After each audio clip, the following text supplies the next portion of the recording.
Hey guys, welcome back to the channel. I wanted to do a quick comparison of these two kits. These two kits are not mine. They were sent to me from Mark over at Hobby Nut. I'm going to send them back to him. But he said you should do a video on these because there's some interesting things, similarities on these two kits. Monogram 70 Boss 302 124th and the Revell 69 Boss 302 125th scale. I've not even opened these boxes up yet to check them out. They're already the plastic's on top, but they have the plastic removed off the bottom. But I'm going to open these up and let's check these out. I built one of these kits as a kid. I think it probably would have been the Monogram. This is an older kit too. I don't know what the, let's see what the year on this Monogram is. 1991 compared to the let's see, what's the oh wow, 2020. Okay, so this is brand new. This is 1991. So let's get the tops off of these things. What do you like better? Do you like so back in the day, at least, I know Monogram and Revell are basically the same thing now, but back in the day, what did you like better? Did you like the old Monogram kits, or did you like the Revell kits? I was always an AMT guy. My dad was an AMT guy, so that made me an AMT guy. And yeah, but we all have our preferences. But I know that those old Monogram kits are pretty cool. All right, so let's first look at the bodies. Some people are new to the hobby. You'll be like, what's the difference in 124th and 125th? Well, I'll show you. Not much, but enough to be different. So at first glance here, what do we see? So we've got the same, we've got basically the same, it seems like the same company making both of these. But one's a larger, one's a smaller. If you just compare, I'm just going to put the door handles together. No, I'll put the rears together just to give you a scale of the length. So do you see the length difference? That's 124th in the yellow and 125th in the white. And then it's not just the length, it's the full version is shrunk down, like, let's see the width. The width. See the difference in the width there of the rears. But it's like, he's got me Mark has a note sheet here, and he says it's about 4% different. The difference under the hood, you've got a battery molded in on the Revell. You don't have a battery on the Monogram. The shock towers look identical, and how the struts would go up in there, and then you have a molded in booster or master cylinder on this one when you don't on the Revell. But if you could look at, I don't know how good you can see it, but these, they are truly, other than under the hood and the size, they're identical. The body lines are just absolutely identical. The window moldings around the Mustang on the it's just, Mark was telling me, it's as if they just shrunk it down 4% and started making it, and added a few little things like the battery. But it is truly the same kit. We have a difference here. You have marker lights on the Monogram 124th and no marker lights on the 69 125th. Now maybe that I don't see them in the I don't see them on the box art. So I didn't look at what the difference in the 69 and 70 were. Is that something custom that they removed that? But I do see a marker light down low, so I think that's what it is. See, a marker light is down here, and it's on the side of the fender here. So maybe that's just the difference. But yeah, that's a difference. But as far as the lines, the door lines, the body curvature. Oh, another interesting thing is like the ejector pins being in the same spots, the window molding, or where the window glass would go up here and pin into place.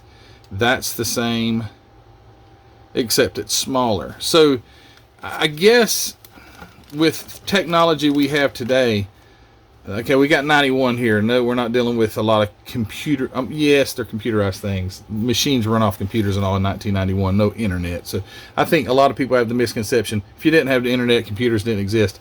No, computers existed long before that. But the technology they have today is they can scan something like this and then 3D print you can shrink it down to whatever, and 3D print a mold, and I think that's what they've done here. Even the windshield wipers. I'm not sure how good you can see this, but anyway, even the windshield wipers are exactly the same. So they definitely took this, as far as I'm concerned, they took this kit, shrunk it down just a little to make 1/25th scale.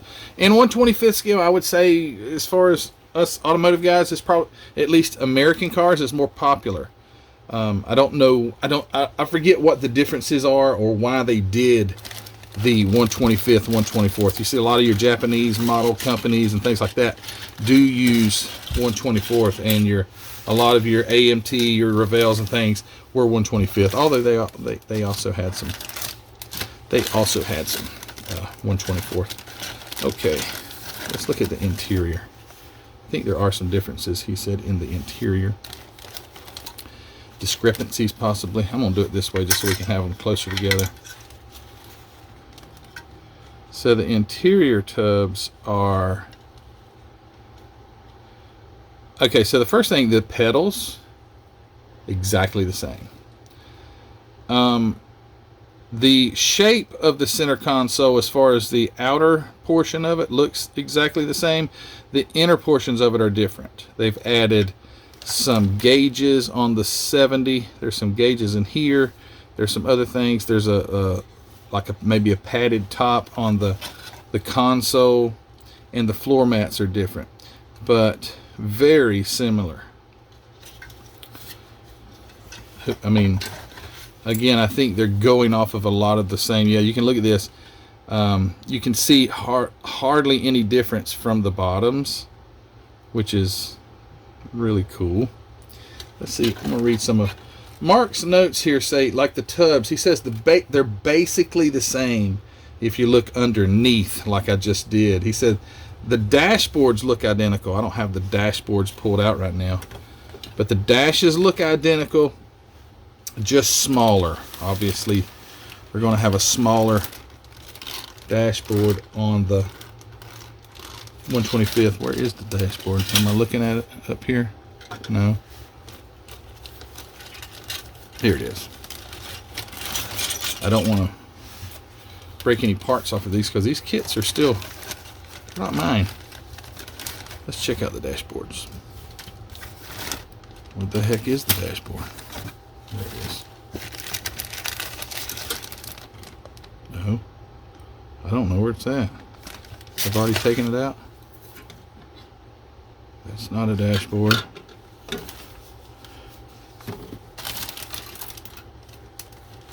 Maybe I did take it out. I don't know. Anyway, I'll find it later. There's the dash. I've got to find this. It's going to drive me crazy. Oh, I'm looking right at it. Most of you guys probably are like, there it is, dummy. Okay, so here's your two dashboards. Boy, did the Mustang have a nice looking dash, didn't it? So you've got the 1/24th on the left, a little bit bigger, just a little wider. It's harder to tell on the dash, the size difference, but your radio knobs. I do see a difference in the very bottom where the I guess the air conditioning controls would be, or not on this car, it wouldn't have air conditioning, but the heater controls. It does look like there's some minor differences. However, the radio looks the same, and there is wood. You know, they both have wood grain. I thought only one had wood grain, but there's the wood grain, you know, that would be up in this area. But if you look closely, It almost looks like it's not in the 1/24th. But I think they're in, yeah. If you look closely, there is wood grain in here too. It's just not as well defined as that. Now here's the chassis. Gosh, they're that's what they've done. They've taken this kit right here. You act like you really know what you're talking about, Matthew. I'm just making an educated guess. Isn't that a hypothesis? Anyway, when you look at something like this, and it is exactly the same, except smaller, that's what they did. See, even this centerpiece here, which that's actually part of the chassis. I thought that was something you take out. That's the transmission mount. But anyway, cool, guys. These kits are outside of the year. You got differences in the grills. The grill's not the same on a 69 as to a 70. Actually, I prefer the 69. I think it's a better looking front end. It's got the twin headlights, and the 70 has the single headlights, which kind of look out of proportion and big. He says for the chrome trees, that both are accurate. What's he say? For the model. Well, the wheels are identical, but the tires are very different in size. So I'm not going to, yes. Oh, good grief, yes. I'm not going to take these out because they're still in the plastic. But you can look at the size of these. That is more, I would say, than 4%. I'd say that's a lot. These are really nice looking out of the Monogram kit. That's a fat, beefy, nice looking Goodyear tire there.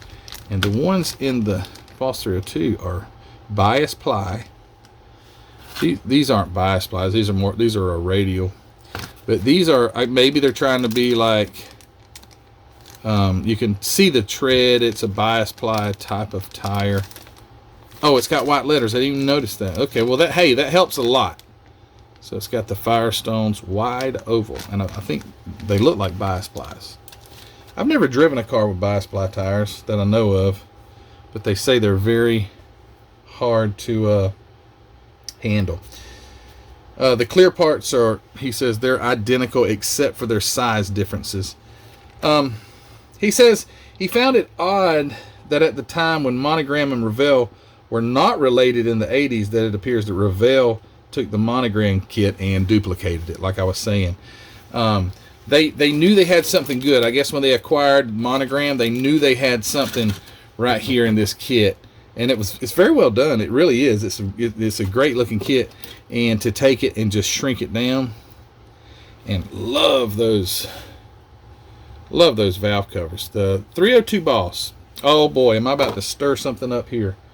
So the 302 Boss, all of you, I can remember in school, every kid knew somebody that had a 302 Boss. And I'm thinking, even as a kid, I'm like, no, I don't think so. Because 302 Bosses are very, very rare. Can I say very? Can I stress that anymore? Very rare. And so coming up in school, kids be like, yeah, my daddy's got a 302 Boss. And I'd be like, I don't know. Because my dad was pretty up to snuff on keeping me up to snuff on old cars and things like that. But I found out that what a 302 Boss is, through some research, is a 302 block that had 351 Cleveland heads put on it. And that they will fit, but you have to do major modifications, especially for the cooling system. I'm trying to fit all this stuff together as I'm talking. I just need to stop. But anyway, so a 302 Boss is a 302 with 351 Cleveland heads. And that's why I love a set of 351 Cleveland valve covers. They're just different. They look totally different than a 302, I think. They look bigger. And a 302 Boss is a 302 with 351 heads on it. And they reworked some things. I don't know how they did it, but anyway, they were very, very good operating engines. And today, you can buy a set of 351 Cleveland heads that have been adapted. Mostly they're aluminum, but they're called cleaver heads. because you can take your 351 Windsor or your 302 and put a set of 351 Cleveland heads that have been, you know, worked, and they call it a cleaver because it's you're adding those heads. They're a better flowing head. They're a canted valve head, where the 302 and the 351 Windsor are not canted valves. The valves are not angled or anything, which a canted valve, that's what that means. And 302 is kind of just a wedge and two valves, and they're not the best flowing. So you can put a set of 351 Cleveland heads, or 351 Cleveland heads on your 302 or your 351, and it will wake it up. But anyway, guys, that's enough for my expertise in the knowing what it's all about. I'd like to hear about your comments about these two kits, especially about my comments on the 302 Boss and how wrong I am.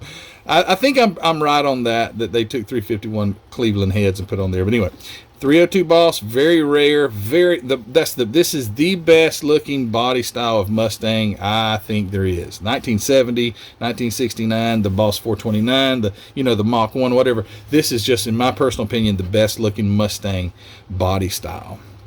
Others, there may be the 65, the 66 fastbacks and things like that, and they look good too, but I think these have a lot more muscle, more shoulders, more I don't know, they're just a better looking car in my opinion. But I'm a Ford guy. Some of you guys probably like Camaros or Chargers or stuff like that, and I like those too. But I would really be if I were offered a free, at no charge to me, real 1-to-1 like 302 Boss Mustang, Hemi Cuda, or like a 427, Camaro or whatever, three of the rarest, which one would I take? Because it would, I don't know, guys. I'm a Ford guy through and through, but when it would come to something like that, that'd be a tough decision because I don't know. They're all cool. Anyway, guys, thanks for watching this video. Thanks, Mark at Hobby Nut, for letting me look at these kits and go through and just kind of compare some things. He also said, by the way, something about the seats, and I failed to mention that. The seats are interior. He says Revell got it wrong in here in the interior. Revell got it wrong, he says. They used the 69 Shelby interior, including the roll bar mounts that should not be there. Also, they used a Shelby console. So, thanks, Mark. Mark knows a lot more than I do about this. So apparently the console here is a Shelby console, and with those gauges and all that I mentioned. So maybe they didn't get it up. It looks good. Hey, you can hardly see the interior in these things anyway when you get them built. But thanks for watching this video, guys. If you haven't subscribed already, please go subscribe. Go check out Hobby Nut Models. Go check out the Facebook group, Model Car Videos Facebook group, my Teespring store, and if you want to support me, go be a member of my Patreon. And hey, all that's linked in the description below. Thanks, guys, and we will see you on the next video. You guys take care. Bye.